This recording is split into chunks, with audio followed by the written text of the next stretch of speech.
Maniwala ka sa akin. In a matter of 1 week, sobrang galing mo na. First things first, you have to build a habit of using it every single moment of your life. Not every single day, every single moment. Subukan nyong gamitin lang ng gamitin. Kasi ito ang initial na ginagawa ninyo sa araw-araw. Kapag ka may hindi ka alam, pumupunta ka dun sa Google app mo sa cellphone. Sinesearch mo sa Google. Tama?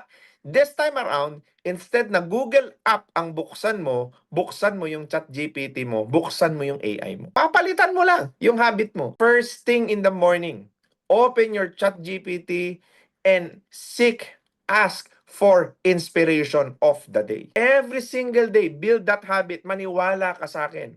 In a matter of 1 week, sobrang galing mo na. Kaya hindi ako naniniwala doon sa mga sinasabi ninyo kanina na na-overwhelm ka.